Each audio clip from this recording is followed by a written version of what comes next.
It appears that Tesla is literally working against itself. There's a report by Reuters, so a pretty good source, that's claiming that Tesla's Gigafactory 2, that's the one that they also have a joint venture with Panasonic that's producing their solar cells, that Gigafactory is selling most of its cells to essentially Tesla competitors.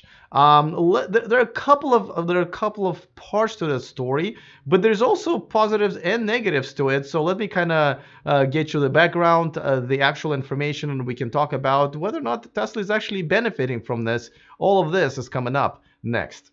Taking over the world, electrifying the world, E4 Electric. Welcome to E4 Electric, your number one source of unbiased electric car news. If this is your first time here, go ahead and click on that subscribe button down there so you don't miss anything moving forward. Okay, this is another story that I think is huge because it's crazy and it kind of gives us the state of the solar product business that Tesla has. I was a huge fan of Tesla acquiring SolarCity. I know a lot of people didn't like it, but I thought that Tesla essentially making a play for becoming an energy company, not just a car company, but the energy company. And I thought that that part could be huge. The solar roof product, I don't think people even understand how amazing it is, because when you put solar panels on your roof and it's time to change your roof, well, you have to lift the solar panels up and then put a new roof and then pull the solar panel, and then there's time to change solar panels. And then, it's not in the same cycle and costs a lot of extra money, where a solar roof is something that's just you change it at the same time. So I love that product. As you probably guys remember, I actually did a report on one of the first solar roofs installed in the world in San Jose, talked to the owner and did a follow-up. So it was pretty cool. So just seeing that myself, as you can see, it's right there in the background. It looks amazing. It essentially looks like a really cool, clean roof of any house, really, that you see. The concept is awesome, and I mean, I absolutely love that. So you can watch those videos there in part of my library. But the Gigafactory is where they're supposed to be making it. It's a joint venture with Panasonic. But as you know, Tesla kind of fired everybody at SolarCity that was selling it, and granted, they were selling it kind of a door-to-door old school, but they started losing business to a lot of their competitors, and a lot of people who were laid off, they ended up either going to the competitors and selling, the competitor brands, or starting their own. And I know quite a few people who literally started their own companies, solar panel companies, and now they're competing with Tesla because they had the know-how, they had the sales experience, they had contacts and so forth. So, and ever since, Tesla hasn't really been ramping things up with their solar cells, and they've been losing business more and more. Now, Elon kind of promised that this was going to be 2019 was going to be the year for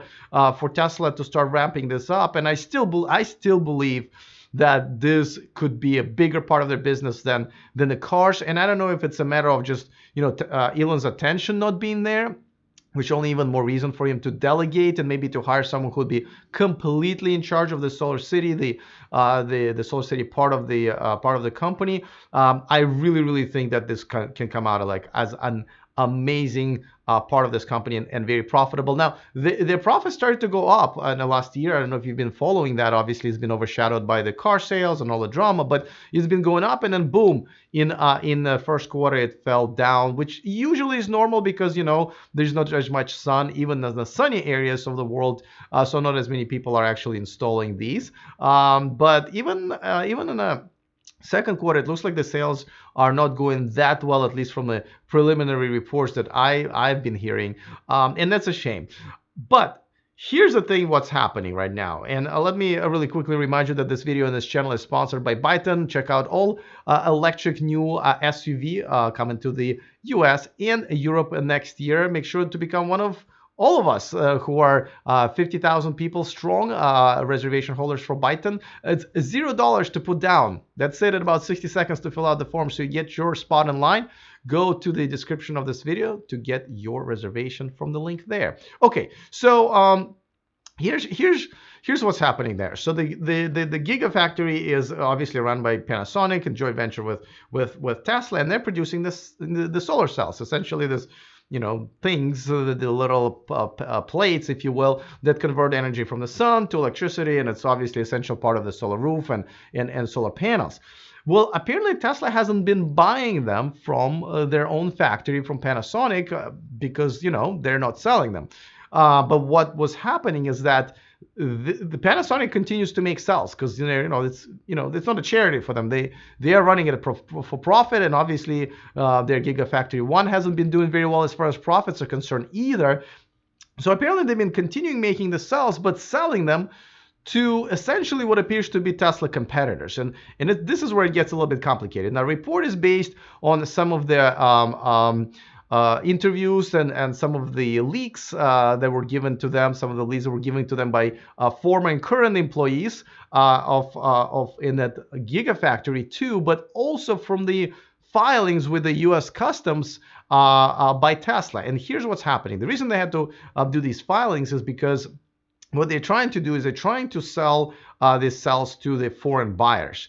And because they're getting some components also from foreign sellers, they essentially applied to have part of the Gigafactory as part of the what's called foreign trade zone, right? So they import it's basically tax-free or tariff-free, where if the parts come from the outside of the United States and they sell them to people and companies outside of the United States, then there should be no tariffs, and that makes sense. So, but because they had to apply for it, there's actual documentation that Reuters actually reviewed and basically said, yeah, looks legit and looks like that's what they're trying to do. But don't forget the reason that those companies, and they're refusing to name them. It looks like the Panasonic kind of confirmed that that's what's happening, but they're refusing to name those companies that they're selling to. But essentially, if the assembled solar panels, and at least solar cells, outside of the United States, there is no. So they're assembled outside of the United States, but they're U.S. made parts, then they're also tariff exempt when you sell it back to the United States. So it's a bit of almost a loophole, right? So there's no tariff on making them, there's no tariff on importing them.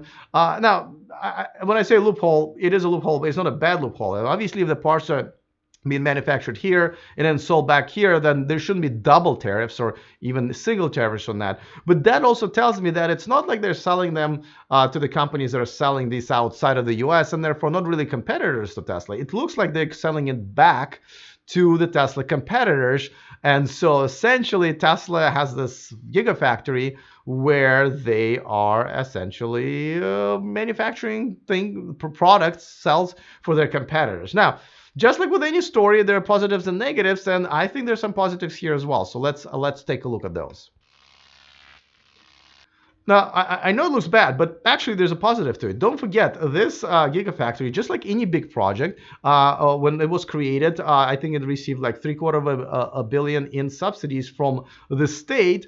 But in return, usually when companies do that, they have to promise some of the jobs to be created by that. And I think they're only halfway. Those jobs are only filled halfway, the number of those jobs. And they have to ramp it up to the amount that they agreed, which I think was 1,500 employees. Otherwise, they just have to pay more money, I think in millions of dollars. And there are a few other conditions that Tesla has to meet. And also, listen, this is a facility that's operational. Panasonic has to make money on it. And the fact that they're still kind of operating and making money, obviously, on selling these, that's a good thing, right? It's much better than Panasonic saying, hey guys, you're not buying anything from us. We can't sell it to anybody else. We're out of here. And then there is just no Solar City, no solar products in the future of Tesla. But they're saying, like, listen, while you figure it out and try to start actually selling this in serious numbers, we're gonna keep going by getting money from somewhere else to maintain sort of our presence, to maintain the factory, and that kind of does make sense. I think that's good for Tesla.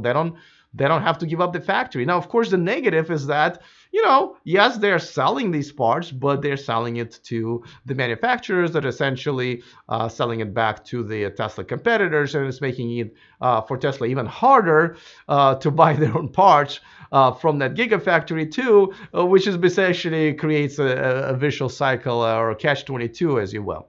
Now, like I said again, I really still have high hopes for this.